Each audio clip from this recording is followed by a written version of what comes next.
গ্রামে বাঁকুড়া জেলায় গঙ্গাজল ঘাটিতে কারা আছেন?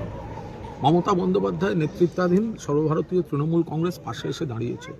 এখনো শাসক দল বিজেপি থেকে কেউ কিন্তু এই গ্রামে এই পরিবারের পাশে এসে দাঁড়াননি। তাদের নিয়ে যাওয়ার চেষ্টা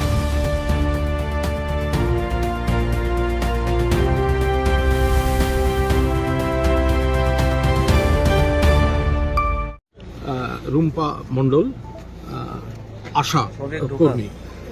তো আজ এই গ্রামে বাঁকুড়া জেলায় গঙ্গাজল ঘাটিতে কারা আছেন?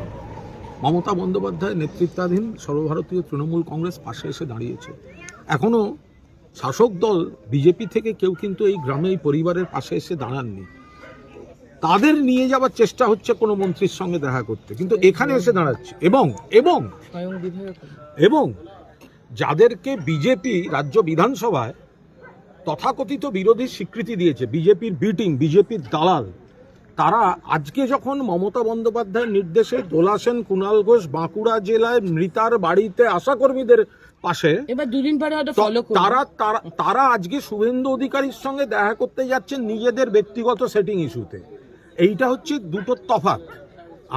তারা আজকে বলছে এসআইআর, ওগুলো নিয়ে আমরা সরব, তার জন্য বিধানসভাও আছে। আজকে এখনো পর্যন্ত যা খবর, তাতে ওই বালিশচাটা শিবির তারা যাচ্ছে নবান্নে শুভেন্দু অধিকারীর কাছে। কি কথা হবে?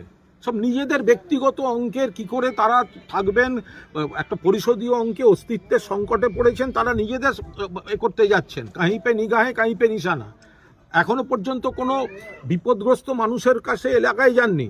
যেদিনকে মমতা বন্দ্যোপাধ্যায়ের নির্দেশে সর্বভারতীয় তৃণমূল কংগ্রেসের দোলা সেন, কুণাল ঘোষ বাঁকুড়ায় আশাকর্মীর পরিবারের গ্রামে দাঁড়িয়ে রয়েছে, সেদিনকে এরা নিজেদের অঙ্কে কলকাতায় বসে সেটিং অঙ্কে ওখানে যাচ্ছে। ফলে আসল বিরোধী কারা, মানুষের পাশে কারা থাকেন, মমতা বন্দ্যোপাধ্যায়ের স্রোতই থাকেন, সেটা আজকে আর একবার প্রমাণিত।